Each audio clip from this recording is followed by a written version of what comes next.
Hi అందరికీ welcome back to our channel. ఈరోజు మన ఛానల్లో వీడియో ఏంటంటే టమాటా పెసరపప్పు చాలా సింపుల్గా ఇంట్లో ఏ విధంగా చేసుకోవాలో ఈ వీడియోలో చూడండి.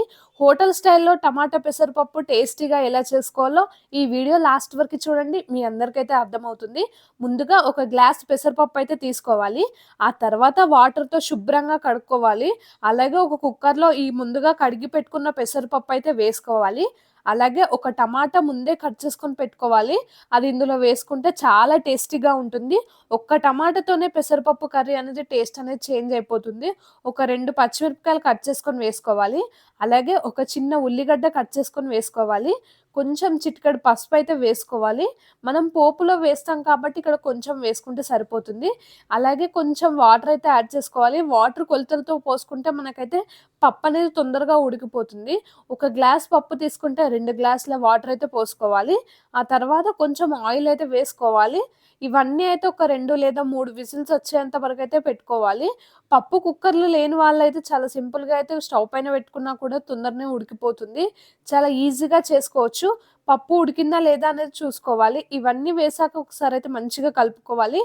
అలాగే ముందుగా ఒక ప్లేట్‌లో 2 పచ్చిమిరపకాయలు, అలాగే 2 ఉల్లిగడ్డలు, అలాగే కొంచెం కరివేపాకు, వెల్లుల్లి ఇవన్నీ రెడీ చేసుకొని పెట్టుకోవాలి. ఇక్కడ పచ్చిమిర్చి అయితే 2 పెద్దవి తీసుకున్నాం కాబట్టి చిన్నగా ఉంటే ఒక 4 తీసుకోండి సరిపోతుంది. ఆ తర్వాత పప్పనేది పోపు పెట్టుకోవాలి. అదెలానో ఈ వీడియోలో అయితే చూడండి. ముందుగా ఒక 2 టేబుల్ స్పూన్‌ల ఆయిల్ అయితే వేసుకోవాలి. ఆ తర్వాత జీలకర్ర ఒక టేబుల్ స్పూన్ వేసుకోవాలి.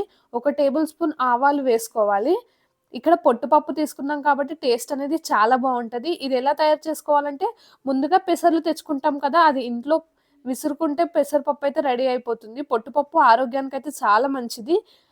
ఇక్కడ మనం ముందుగా కట్ చేసి పెట్టుకున్న పచ్చిమిర్చి అయితే ఇందులో వేసుకోవాలి. ఒక 2 లేదా 3 కట్ చేసుకొని పెట్టుకోవాలి. ఆ తర్వాత ఉల్లిగడ్డలైతే వేసుకోవాలి. ఉల్లిగడ్డలు ఎక్కువగా వేసుకుంటే టేస్ట్ అనేది చాలా బావుంటది. కానీ కొంచెం గోలేంత వరకైతే స్టవ్ అనేది డౌన్‌లో పెట్టుకోవాలి. తొందరగా మాడిపోతుంది కాబట్టి చూసుకుంటూ అయితే చేసుకోవాలి. చాలా జాగ్రత్తగా అయితే కలుపుకోవాలి. ఈ వీడియో లాస్ట్ వరకు చూడండి. మీ అందరికైతే అర్థమవుతుంది. బ్యాచిలర్స్ కూడా చాలా ఈజీగా చేసుకోవచ్చు. ఇందులో చాలా ఎక్కువ మసాలాలైతే అవసరం లేదు. ముందుగా దంచి పెట్టుకున్న వెల్లుల్లి అయితే వేసుకోవాలి. అల్లం వెల్లుల్లి వేసుకోకున్నా సరే, వెల్లుల్లి వేసుకుంటే ఆ ఫ్లేవర్ టేస్ట్ చాలా బావుంటది. కొంచెం కరివేపాకైతే వేసుకోవాలి. ఇక్కడ కరివేపాకు కొంచెం తక్కువగా ఉంది. ఎక్కువగా వేసుకుంటే చాలా టేస్టీగా ఉంటుంది. ఇక్కడ మనం పోపులోనే కొత్తిమీరాకు వేసుకుంటే ఆ ఫ్లేవర్ అనేది కొంచెం చాలా బావుంటది. ఇలా ఒక్కసారి మీరు ట్రై చేసి చూడండి. పప్పు టేస్ట్ అయితే చాలా బావుంటది. పోపులో కొంచెం కొత్తిమీరాకు వేసుకోవాలి. లాస్ట్‌లో కూడా కొంచెం కొత్తిమీరాకు వేసుకోవచ్చు. ముందుగా పోపులో వేసుకుంటే టేస్ట్ అనేది చాలా బావుంటది. అలాగే ఒక టేబుల్ స్పూన్ పసుపు వేసుకోవాలి. ఇవన్నీ వేసుకొని మంచిగా కలుపుకోవాలి. స్టవ్ ఎప్పుడు హై ఫ్లేమ్‌లో పెట్టుకోకూడదు. ఎందుకంటే మనం ఇక్కడ పోపు వేస్తున్నాం కాబట్టి ఆవాలు, జీలకర్ర మాడిపోతాయి కాబట్టి చాలా స్టవ్ అనేది డౌన్‌లో పెట్టుకోవాలి. ఇక్కడ మిరపకాయలైతే చాలా నెమ్మదిగా గోలితేనే టేస్ట్ అనేది చాలా బావుంటది. ఈ వీడియోలో చూపిస్తున్నట్టు మీరు కూడా ట్రై చేయండి. మనం ముందుగానే కుక్కర్‌లో ఉడకబెట్టుకున్నాం కదా! పప్పు ఇందులో వేసుకొనైతే మంచిగా కలుపుకోవాలి. అలాగే కొన్ని వాటర్ యాడ్ చేసుకోవచ్చు. ఎందుకంటే చాలా గట్టిగా ఉంటది కాబట్టి పప్పనేది కొంచెం వాటర్ యాడ్ చేసుకుంటే టేస్ట్ అనేది చాలా బావుంటది. ఈ వీడియోలో చూపిస్తున్నట్టు మీరు కూడా ట్రై చేయండి. ముందుగా పప్పనేది మొత్తం వేసుకున్న తర్వాత కలుపుకోవాలి. కొంచెం వేస్తూ అయితే ఒక్కొక్కసారి అయితే కలుపుకోవాలి. ఎందుకంటే అడుగంటు పోతుంది కాబట్టి ఈ వీడియోలో చూస్తున్నట్టు మీరు కూడా ట్రై చేయండి. పప్పు వేశాక కొన్ని వాటర్ అయితే యాడ్ చేసుకోవాలి. ఒక గ్లాస్ వరకు వాటర్ అయితే యాడ్ చేసుకోవచ్చు. టేస్ట్ కోసం కొంచెం కారం వేసుకోవాలి. ఇక్కడ మనం పచ్చిమిర్చి ఎక్కువగా వేసుకుంటే కారం వేసుకోవాల్సిన అవసరం లేదు. మనం ఒక 2 లేదా 3 పచ్చిమిర్చి కట్ చేసుకొని వేసుకున్నాం కాబట్టి ఇందులో కొంచెం కారం అయితే పడుతుంది. అలాగే ఒక టేబుల్ స్పూన్ కానీ, 1.5 టేబుల్ స్పూన్ కానీ కారం వేసుకోవాలి. ఇక్కడ కారం ఎక్కువగా ఉంటే కొంచెం తక్కువ వేసుకుంటే సరిపోతుంది.